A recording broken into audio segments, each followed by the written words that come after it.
One fateful evening, when I was about 11 years old, my parents called me into the living room, and as soon as I saw what was happening on the TV screen, I yelled out in my mind, "Fuck!"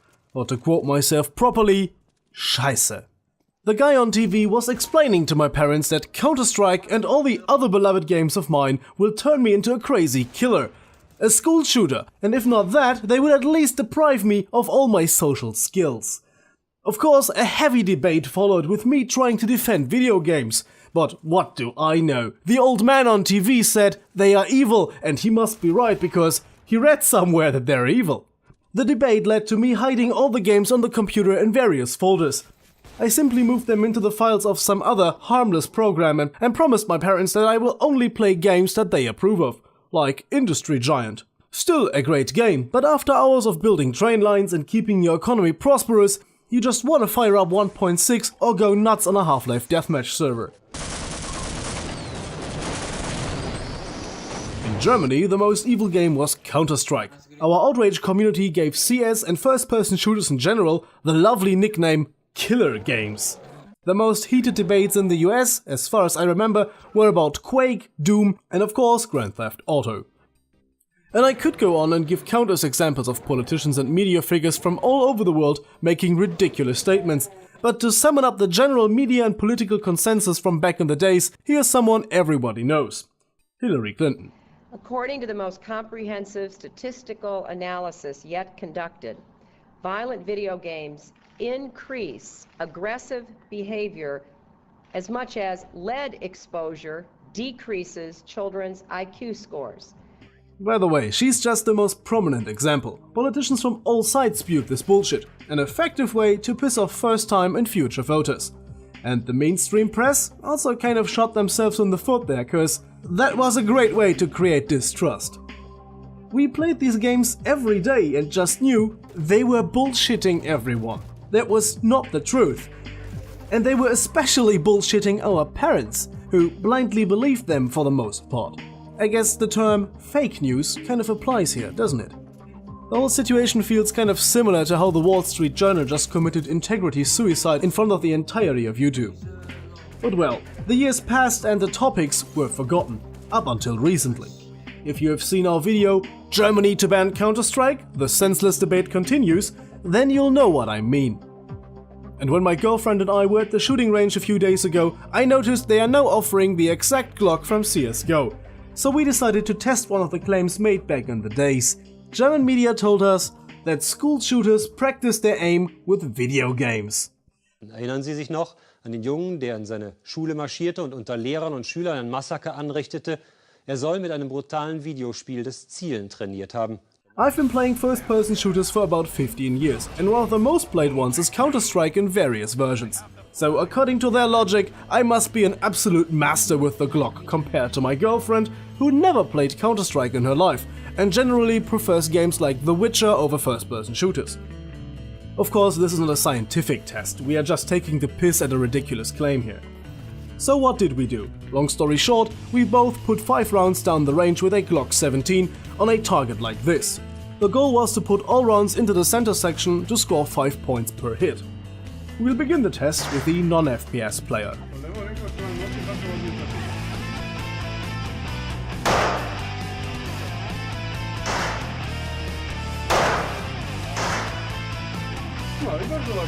So here are the results of the non-FPS player. Next up, of course, the FPS player.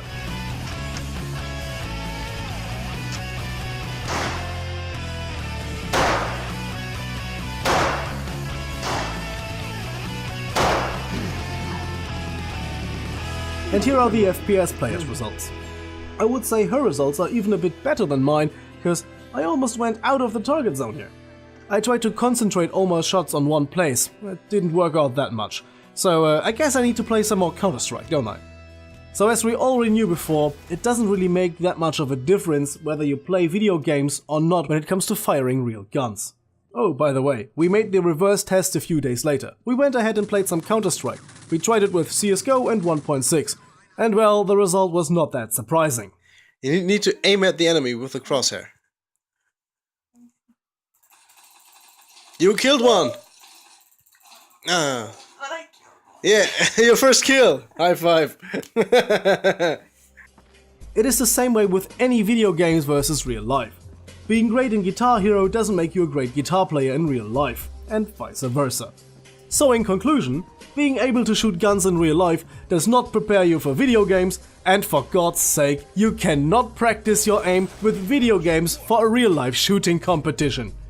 Just in case this might come up in the future, no, you cannot practice shooting real life guns in virtual reality. Virtual reality does not feel and behave like reality. There is no recoil that you feel pushing back against you. It's not so loud, there is no smoke that you inhale.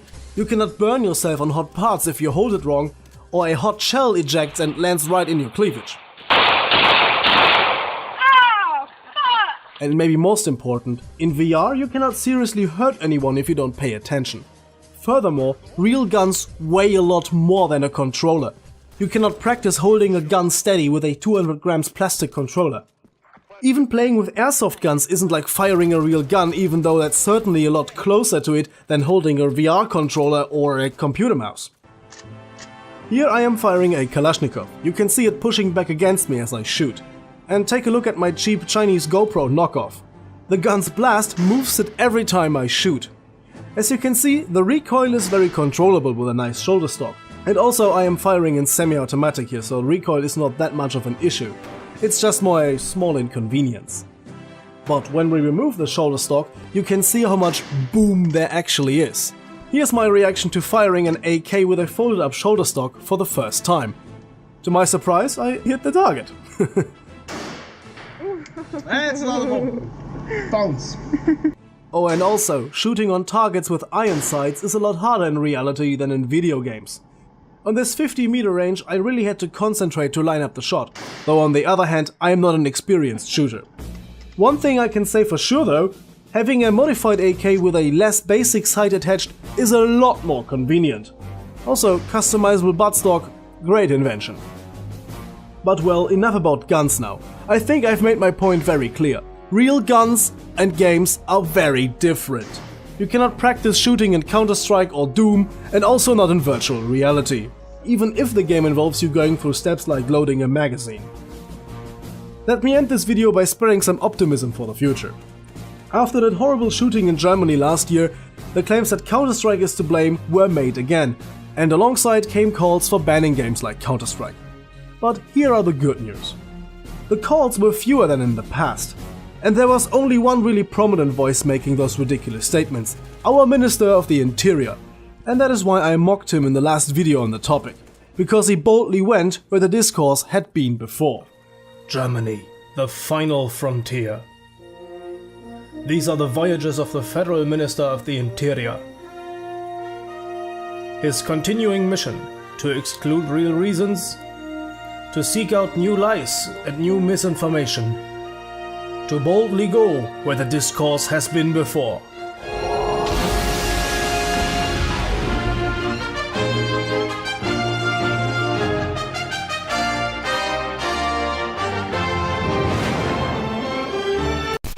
Even the very same media outlets which in the past so confidently agreed with the good minister and spread ridiculous misinformation about games, even they changed their minds in the past few years and they called him out, saying clearly he is scapegoating.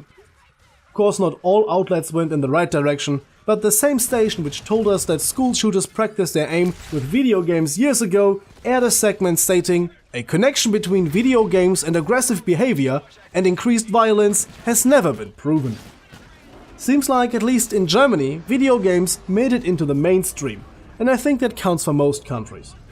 Today, attacks on video games and gamer culture do not come from the political establishment, be it the moderate left or the right, because they realize the video game industry is an economical force that has to be taken seriously. Lately, video games came under attack from the fringes of the political spectrum, probably most prominent Anita Sarkeesian and her famous Frequency team. But what they do can be summed up with, history sometimes repeats itself. Back then, video games make you violent. Now, video games make you sexist.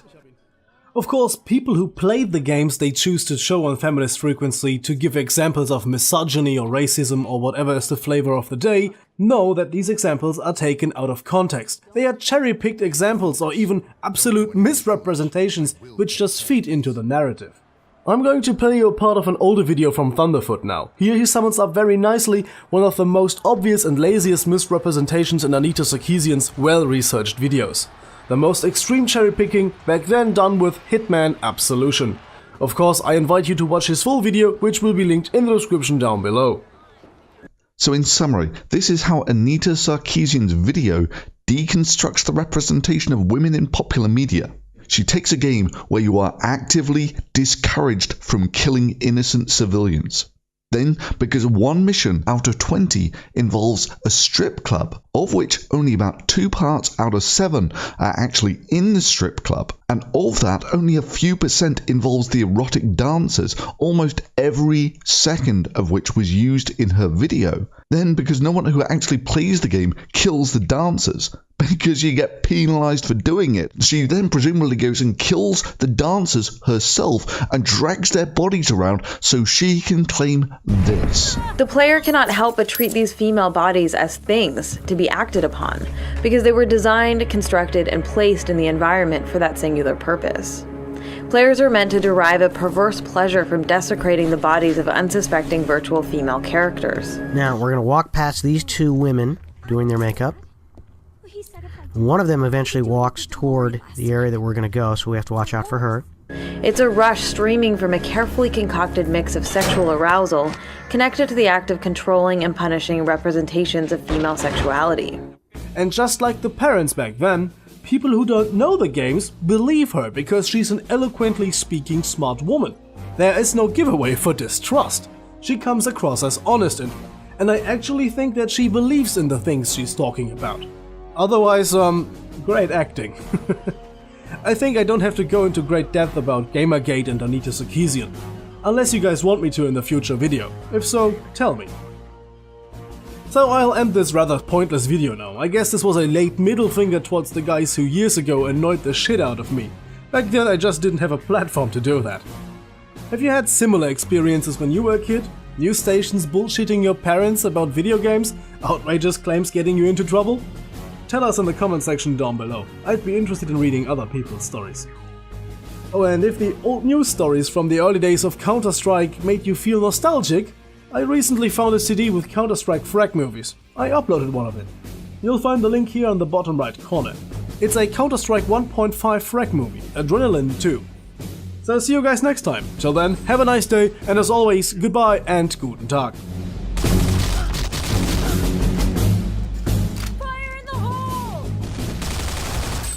Nice shot! Counter-terrorists win.